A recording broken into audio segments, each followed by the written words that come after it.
Laine will play Thursday in Chicago? Yeah. Okay. And did you heard from him, or you? We are by it, and we're getting ready to, I'm not speaking on the subject anymore. And don't So ask any of the players either, because we've just moved by it. Everything's fine, guys. Everything's fine. All right, thanks. Everything's fine. Thanks for asking, though.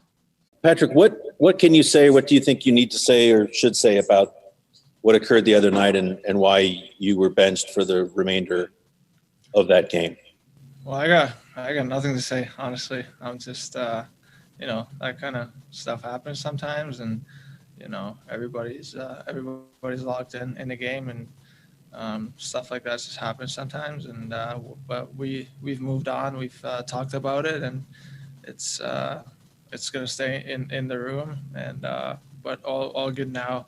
Talked about it, went everything through, and just focused on tomorrow now. Yeah. Tortorella, speaking to us just a minute ago, was really clear that this wasn't the result of you not playing hard or having defensive breakdowns, but it was almost on the other end of the spectrum, a passionate thing.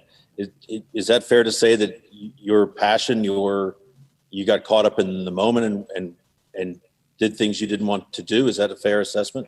Yeah, I don't think it's fair to talk about that I'm not playing hard enough, because if they talk about like that, I don't think they've watched any of my games. I always play with passion, and sometimes you say things you don't want to say, and that's going to happen sometimes, and you just got to talk about it and move on. And but yeah, that's kind of always how I've been, playing with such passion, playing really hard, and you're inside the game, and you just focused, and that stuff just happens sometimes, and just like I said, got to talk about it and move on.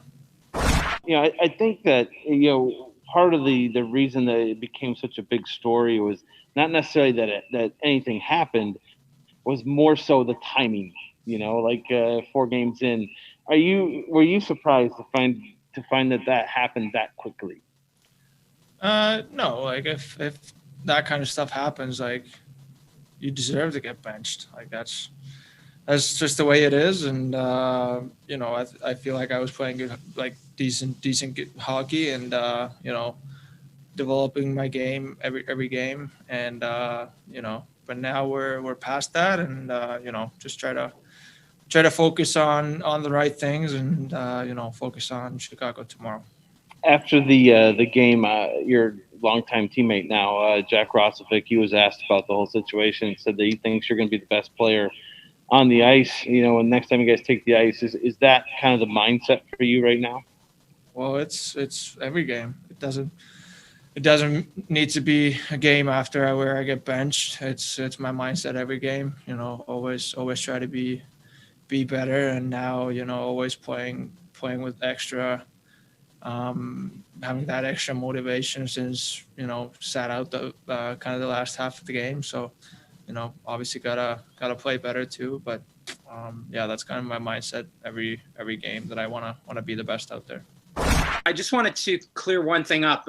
I think you said what you said before was that you deserve to be benched. Is that correct? And second, does any of what happened, you think it'll have any long-term effect on your willingness to stay in Columbus, or to negotiate and maybe be a long-term part of this team?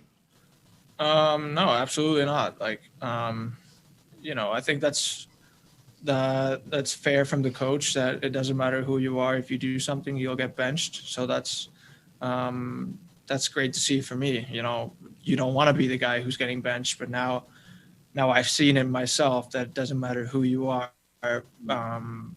how well have you done, you can get benched. So I think that's just, if you want to look something positive out of that, I think that's the one thing. But I don't think there's going to be no issues there. If I've loved my time here so far, and gonna get better for sure. So I don't think it's gonna have no effects to my plans for the future.